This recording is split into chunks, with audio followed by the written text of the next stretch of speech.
अस्सलाम वालेकुम। अशफाक सत्ती आपके सामने है और आप देख सकते हैं कि किस तरीके से सुप्रीम कोर्ट के चीफ जस्टिस जो कि साबिक होने वाले हैं जस्टिस उमर अता बंदयाल, उनकी जानिब से जाते जाते एक तारीखी फैसला सुना दिया गया है। जो उनके हिमायती कहते हैं कि उन्होंने जाते जाते छक्का मारा है और जो उनके मुखालिफिन हैं वो समझते हैं कि उन्होंने तहरीक इंसाफ को कोई ना कोई तोहफा तो देना था। बहरहाल नैब कवानीन में तरमीमें की गई थी, 27 तरमीम की गई थी। पहले मामला भेजा गया नेशनल असम्बली में, वहाँ से मंजूरी हुई। फिर उसके बाद सेनेट में गया, वहाँ से मंजूरी हुई। फिर उसके बाद सदर ममलिकत आरिफ अलवी को भेजा गया, उन्होंने उसे मंजूर करने से इनकार कर दिया और फिर उसके बाद उसे वापस भिजवा दिया गया था। उसके बाद फिर पीडीएम की गवर्नमेंट और पीपल्स पार्टी ने ये किया कि उस मामले को मुश्तरका इजलास बुला के पार्लियामेंट का मंजूर करवा दिया और यूँ वो कवानीन उनको हतमी शक्ल एक दे दी गई। उनमें किया क्या गया था? बेसिकली चेयरमैन नैब के जो ओहदे की मियाद थी, वो 4 साल तक थी। फिर चेयरमैन नैब की जो तैनाती का मामला था वो leader of the house and leader of the opposition के दरमियान मीनिंगफुल कंसल्टेशन के बाद वो तय पाता था। उसके बाद उनको सारा का सारा वो मामला ये कर दिया गया कि सेनेट और कौमी असम्बली से मंजूरी का कोई तरीक़ाकार रखा गया। फिर उसके बाद आगे क्या किया गया? आगे उसके बाद ये किया गया कि जिस तरीके से मुलज़िम को गिरफ्तार कर लिया जाता था, 90 दिन तक उसको रखा जा सकता था बगैर किसी केस फाइल किए, तो वो मियाद कम करके पहले 14 दिन की गई थी, फिर उसको 30 दिन कर दिया गया था। फिर साथ ही साथ बारे सबूत सारा का सारा होता था मुलज़िम के ऊपर, यानी कि जिसको एसिड बियॉन्ड मीन्स के केस में गिरफ्तार किया गया, तो उसी को कहा जाता था कि वो अपनी बेगुनाही साबित करे। उस मामले को भी थोड़ा चेंज किया गया। फिर उसके साथ-साथ 1999 का जो एहतसाब एक्ट था, तब से उस मामले को नाफिज़ुल अमल किया गया। यानी कि जो भी उसमें तब्दीलियाँ वगैरह की गई हैं, कहा गया कि ये 1999 से नाफिज़ुल अमल समझा जाएगा। अच्छा, फिर मकामी और सूबाई टैक्स के मामलात में अमल दखल नैब का ख़त्म कर दिया गया था। 50 करोड़ से ज़ायद की करप्शन पर ही नैब मुकदमात बन सकते थे, उससे कम पर नहीं बन सकते थे। अच्छा, कोई भी अगर किसी के साथ बददयानती का या फ्रॉड का कोई केस होता, तो उसमें 100 लोग अगर ना होते, तो वो मामला फिर नैब में नहीं जा सकता था। फिर इसके साथ-साथ कौन लोग थे जिन्होंने उससे फ़ायदा उठाया? तो उनमें फ़ायदा उठाने वालों में साबिक वज़ीर-ए-आज़म नवाज़ शरीफ, शहबाज शरीफ, साबिक सदर आसिफ अली ज़रदारी, ये लोग उसमें शामिल थे। फिर आसिफ ज़रदारी के करीबी साथी अनवर मजीद और उनका बेटा भी इससे फ़ायदा उठाने वालों में शामिल थे। अब हो क्या सकता है? ज़ाहिर है कि रिव्यू का ऑप्शन मौजूद है।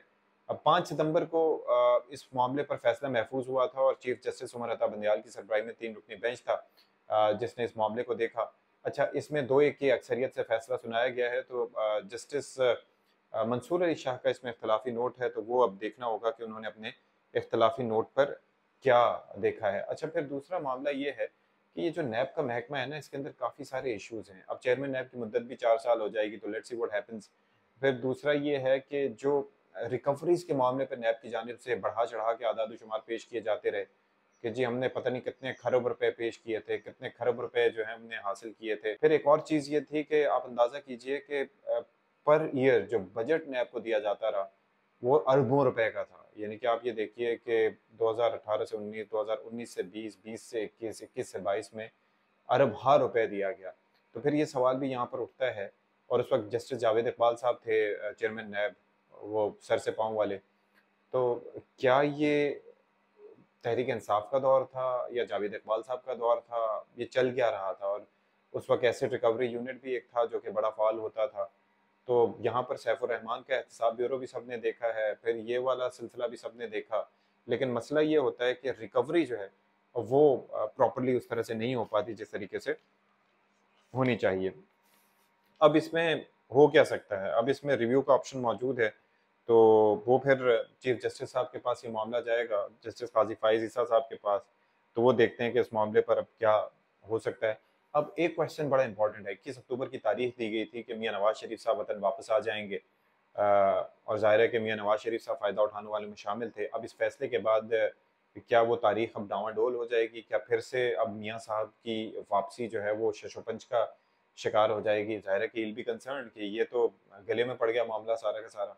बजाए इसके कि उनको रिलीफ दिया जाता और उनको लगेगा कि जी एक बार फिर मेरे साथ हाथ होने वाला है, ये ना हो कि मैं जाऊँ तो फिर उसके बाद जेल की नज़र हो जाऊँ।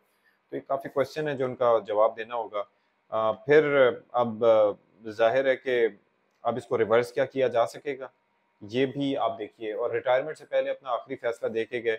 और जो उनके बारे में सवाल उठाए जाते थे, वो भी आप देखें कि उनके मुखालफिन कहेंगे कि ये भाई किसी हद तक उन सवालात में उनमें कोई हकीकत थी कि जिसके पेश नज़र यहाँ पर भी उनको लगेगा कि तहरीक इंसाफ को एक तरह से रिलीफ दिया गया है।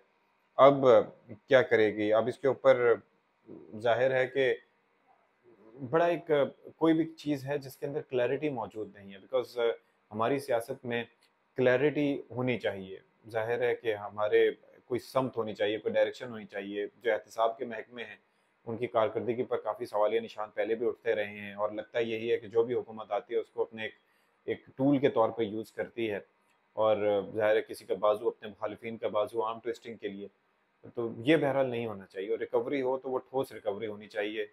खाली मज़ाक नहीं होना चाहिए आवाम के साथ, बिकॉज़ आवाम का अच्छा खासा पैसा उसमें लगता है।